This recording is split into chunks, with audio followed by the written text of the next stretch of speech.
Seorang tokoh yang sangat berpengaruh di Uni Soviet adalah Vladimir Ilyich Ulyanov, yang lebih dikenal dengan julukan Lenin, lahir pada tanggal 22 April tahun 1870 sampai 21 Januari tahun 1924, adalah seorang tokoh revolusioner komunis, politikus, dan teoretikus politik yang berkebangsaan Rusia.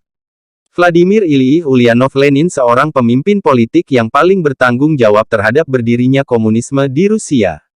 Sebagai penganut Karl Marx yang gigih dan setia, Lenin meletakkan dasar politik yang hanya bisa dibayangkan oleh seorang Karl Marx. Begitu cepatnya Lenin menyebarkan komunisme ke seluruh penjuru dunia, dia mesti diakui sebagai salah seorang yang paling berpengaruh dalam sejarah manusia. Lahir di Simbirsk kini diganti jadi Ulyanovsk untuk menghormatinya, pada tahun 1870. Ayahnya seorang pegawai negeri yang patuh tetapi kakaknya Alexander adalah seorang radikal yang dijatuhi hukuman mati karena ambil bagian dalam komplotan mau bunuh Tsar. Pada umur 23 tahun Lenin sudah menjadi seorang Marxis yang berkobar-kobar. Pada bulan Desember tahun 1895 dia ditahan oleh pemerintah Tsar karena kegiatan revolusionernya dan dijebloskan ke dalam penjara selama 14 bulan. Sesudah itu dia dibuang ke Siberia. Selama 3 tahun di Siberia, yang tampaknya tidak digubrisnya sebagai siksaan, dia kawin dengan wanita yang juga berfaham revolusioner dan menulis buku pertumbuhan kapitalisme di Rusia. Masa pembuangannya di Siberia berakhir bulan Februari tahun 1900 dan beberapa bulan kemudian Lenin melakukan perjalanan ke Eropa Barat. Tak kurang dari 17 tahun lamanya dia berkelana, menjadi seorang mahaguru revolusioner. Tatkala Partai Buruh Sosial Demokrat Rusia di mana Lenin jadi anggota pecah jadi dua bagian, Lenin jadi pimpinan pecahan yang lebih besar, Bolsheviks. Perang Dunia I membuka peluang besar buat Lenin. Perang ini membawa malapetaka baik militer maupun ekonomi bagi Rusia dan akibatnya menambah ketidakpuasan rakyat kepada sistem pemerintahan Tsar. Akhirnya pemerintah Tsar ini digulingkan di bulan Maret tahun 1917 dan untuk sementara waktu tampaknya Rusia dipimpin oleh sebuah pemerintah demokratis. Begitu mendengar kejatuhan Tsar, Lenin buru-buru pulang ke Rusia dan sesampainya di negeri asalnya ia dengan cepat dapat melihat dan mengambil kesimpulan bahwa partai-partai demokratis walau sudah mendirikan pemerintahan sementara tak punya daya kekuatan cukup dan kondisi ini sangat baik buat partai komunis yang punya pegangan disiplin kuat untuk menguasai keadaan biarpun anggotanya sedikit.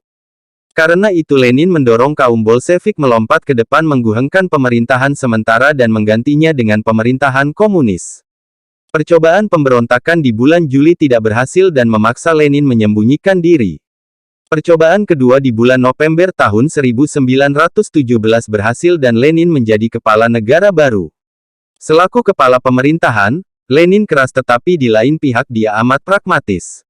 Mula-mula dia ajukan tekanan yang tak kenal kompromi adanya masa transisi singkat menuju masyarakat yang ekonominya sepenuhnya berdasar sosialisme. Ketika ini tidak jalan, dengan luwes Lenin mundur dan mengambil jalan sistem ekonomi campuran kapitalis sosialistis. Ini berjalan di Uni Soviet selama beberapa tahun. Di bulan Mei tahun 1922 Lenin sakit keras sehingga antara serangan sakit itu hingga wafatnya tahun 1924 praktis Lenin tidak bisa berbuat apa-apa.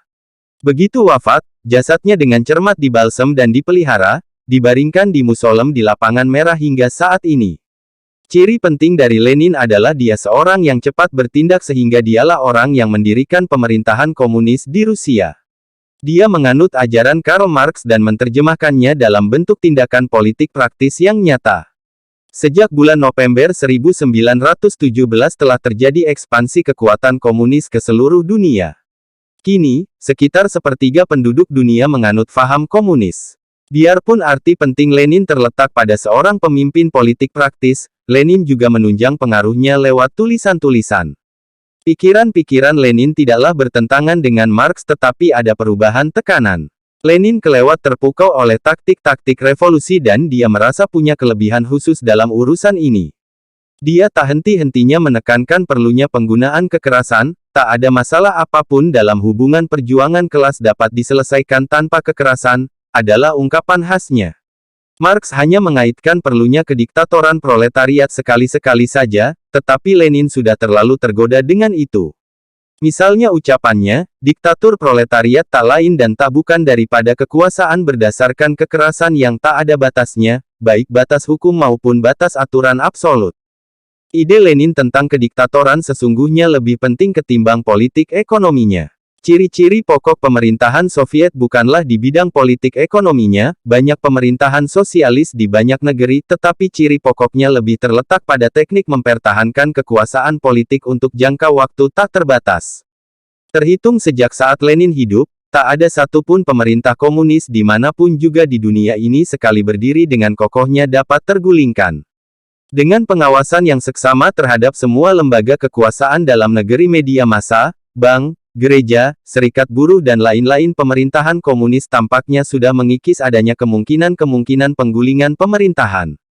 Bisa saja ada titik lemah pada kekuatannya, tetapi tak seorang pun mampu menemukannya. Sangat jelas komunisme adalah gerakan besar yang punya arti penting sejarah. Tidaklah jelas benar siapakah yang bisa dianggap paling berpengaruh dalam gerakan ini, Marx atau Lenin. Saya berasumsi Marx punya arti lebih penting karena dia mendahului dan mempengaruhi Lenin. Tetapi masih bisa dibantah anggapan ini karena kemampuan politik praktis Lenin merupakan faktor yang amat ruwet dalam hal mendirikan komunisme di Rusia. Tanpa peranan Lenin, komunis rasanya mesti menunggu bertahun-tahun untuk punya kesempatan memegang kekuasaan dan akan menghadapi perlawanan yang lebih terorganisir. Karena itu, bukan mustahil tidak bisa berhasil. Dalam hal memantapkan arti penting Lenin, orang jangan lupa betapa singkatnya masa kekuasaan dipegangnya.